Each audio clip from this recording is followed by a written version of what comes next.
كنت في شغلي والساعة جت 12:30 وقلت اروح بقى. قلت الكلام ده لأحمد اللي شغال معايا ومشيت على طول. وفي طريقي للمنزل بعدي من الشارع فيه قصر كبير ومهجور. لفت نظري في القصر ده ان فيه نور والع من غرفة من الغرف المطلة على الشارع. وقفت وبصيت للقصر باستغراب وقلت في عقلي: هو ايه اللي بيحصل جوه القصر ده؟ مين منور النور ده؟ مش المفروض ان القصر ده مهجور ومفيهوش حد؟ امال مين اللي جوه؟ فحاولت ادخل القصر وفضلت ادور على باب القصر، مش لاقيه الباب. والقصر كان سوره عالي جدا، وكان مكان بوابة الدخول طوب كأنه مبني بعد القصر ما اتبنى عشان يقفلوا البوابة. فضلت الف حوالين القصر عشان الاقي باب مقفول ادخل منه، فعمالة ابص للقصر باستغراب واقول لنفسي: انا لو عندي قصر زي ده ازاي كنت اسيبه مقفول ومهجور كده؟ انا نفسي اعيش في قصر زي ده. واثناء نظري للقصر لقيت شخص واقف في البلكونة، شكله مجهول وعينيه بتلمع. حسيت بخوف شديد من شكله وانا واقفة بره، واثناء خوفي وانا واقفة مرعوبة لقيت تليفوني بيرن. لقيته الشخص اللي بيشتغل معايا وقال له انه عايز ياخد اجازة بكرة عشان هو مريض وعايز يروح للدكتور. قلت له ماشي روح، بس لو لقيت نفسك خلصت بدري ارجع وتعالى على الشغل تاني. فجأة ببص على الساعة لقيت الساعة جت 3:30، وانا مستغربة ازاي الوقت ده كله عدى وانا ما حسيتش بيه. ده كله على بعضه باحساسي ما يجيش اكتر من نص ساعة، لكن الوقت كان طويل وانا ما حسيتش من كتر الخوف ومن كتر ما انا مستغربة اللي بيحصل. بصيت بعيني على القصر ما لقيتش الشخص اللي كنت شايفاه واللي كنت خايفة ومرعوبة منه. المهم روحت البيت وانا شاغل دماغي ايه القصر ده وايه حكايته وايه اللي موجود فيه، ويا ترى ايه اللي خلاه مهجور رغم ان هو شكله جميل من بره واكيد كمان شكله جميل من جوه. وازاي انا فات مني كل الوقت ده وانا مش دريانة بيه ولا دريانة هو عدى ازاي، رغم كل الخوف اللي انا كنت حاسة بيه وانا واقفة قدام باب القصر. ومن كتر التعب دخلت نمت ومكلتش ولا عملت اي حاجة غير ان انا نمت. وبعد ما نمت بحوالي 10 دقايق لقيت نفسي في الصالة كبيرة جدا. من كتر ما بصيت في ذهول استنتجت ان هي دي ممكن تكون صالة القصر اللي انا كنت بفكر ادخله، وفيها سلالم على الجنبين. كان القصر جميل جدا ومفروش بحاجات فخمة جدا، وكان في قصادي على السلم التاني بنت جميلة واقفة قصادي تبصلي وخلاص. وفجأة اختفت. بصيت عليها شمال ويمين ما لقيتهاش، ولقيت نفسي واقفة لوحدي. بصيت في الجنب التاني لقيتها قصادي على السلم اللي الناحية التانية في القصر. فجأة بصيت لقيت غراب جاي طاير قصادي وانا جوه القصر، كان هيخبطني في وشي وراح كسر شباك من شبابيك القصر من شدة طيرانه وهجومه على الشباك. فضلت ادور بعيني عن البنت لقيتها اختفت تاني. وبصيت لقيت واحد وشه اسود بيبصلي من ورا الحيطة في اخر الممر، واول ما شافني راح ساحب راسه بسرعة وما شفتوش تاني بعدها. القصر كان فيه ابواب كتيرة جدا، فمشيت في نفس الاتجاه اللي كنت شايفة فيه الراجل اللي وشه اسود. وبصيت لقيت باب بيتهز بسرعة بشدة جدا، وحاولت افتحه معرفتش افتحه. كان بادئ ببطء وبعدين زاد وبقى صوته عالي جدا. كل ما احاول افتح الباب الصوت بتاع الخبط يزيد ويعلى اكتر ويصبح بطريقة عنيفة، وكمان الباب مش بيتفتح خالص. حاولت فتح الباب لكن من غير فايدة. كملت مشي ووصلت اخر الممر، وبعدين بصيت لقيتني في أوضة نومي في بيتي وماسكة في ايدي المنبه اللي بصحى عليه دايما.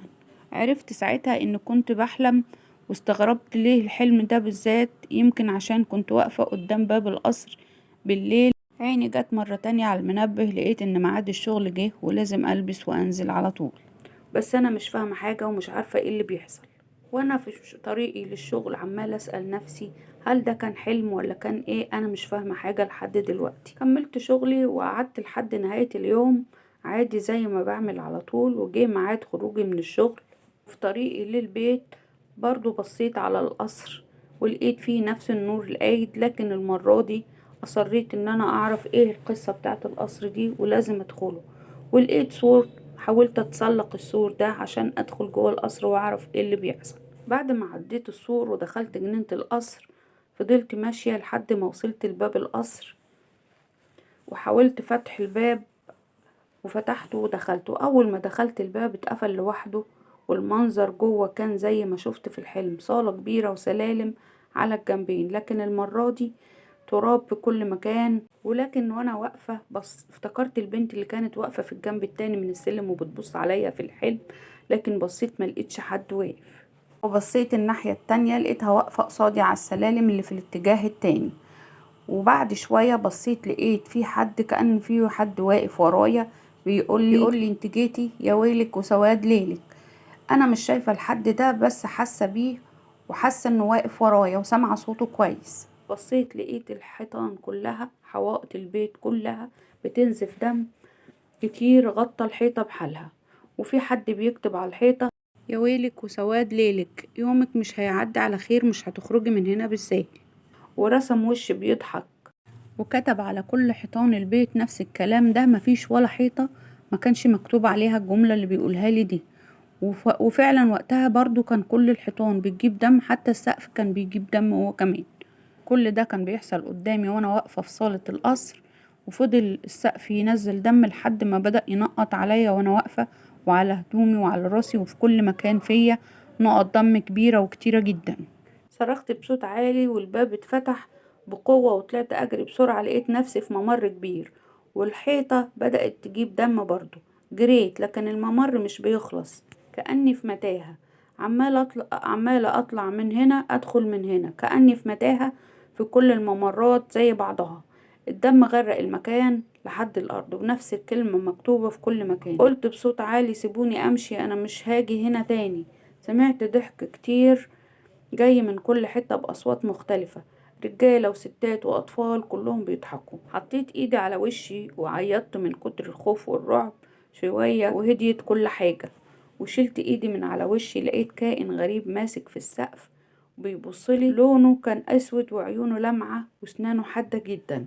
جري عليا فجأة وبدون تفكير طلعت أجري بسرعة من غير ما أبص ورايا، لكن سامع صوته وهو بيجري ورايا على السقف. جريت كتير، شفت ايد طلعت من تحت الارض مسكت رجلي وانا بجري، اتكعبلت نزلت على الارض واتخبطت في راسي، الدنيا لفت بيا، وقفت وفجأة لقيت نفسي فقدت الوعي، وصحيت بعدها بشوية طويلة. فقدت الوعي قد ايه، لكن فقت على صوت تليفوني بيرن، ولقيت رجليا بتوجعني جامد جدا. وكنت واقفة في الصالة بتاعة القصر، والبنت الجميلة اللي شفتها في الحلم كانت واقفة قدامي. قلت انت مين وايه جابك هنا؟ القصر ده مهجور. ابتسمت ليا وقالت لي انا امل، وانتي منى. قالت لي مال رجلك؟ وانا رجلي كانت بتوجعني من كتر ما جريت، ومبقتش رجلي شايلاني، وقعت فرجلي اتكسرت اثناء الجري. فبتقول لي مال رجلك؟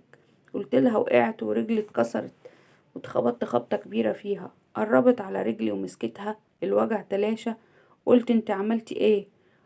قالت لي ولا حاجة، انت هتساعديني وانا هساعدك. قلت لها قولي حكايتك ايه؟ قالت لي انا امل. صاحب القصر كان فاكر ان في اثار تحت القصر، وجاب دجال، والدجال قال له انك لازم تجيب بنت مش متجوزة، بنت لسه عمرها من 20 ل25 سنة، عشان تعملها قربان عشان المقبرة بتاعة الآثار تتفتح. فعمل إعلان وقال أنا عايز بنت سكرتيرة، وأنا جيت اتقدمت للشغل. فلما اتصلت بالرقم اللي هو كان حاطه في الإعلان عشان اتقدم للشغل، قال لي انت لازم تيجي القصر، واداني العنوان. وبالفعل جيت وقدمت طلب عشان استلم وظيفة. فقدموا لي عصير، وكان العصير فيه منوم، ومن بعد ما شربت العصير ما حسيتش بنفسي خالص. وأول ما فقت لقيت نفسي مربوطة، وفي راجل دقنه طويلة واقف قدامي وبيقول كلام غريب. وبعد ده كله طلع خنجر كبير من جنبه وذبحني. ورغم ان مت، معرفش انا كنت شايفة الحاجات دي كلها ازاي، وكنت شايفة جثتي على الارض، وشفت الدجال والشيطان واقف قدامه، مسكه من رقبته ورفعه من على الارض وبدأ يخبطه في كل مكان في الغرفة لحد ما مات.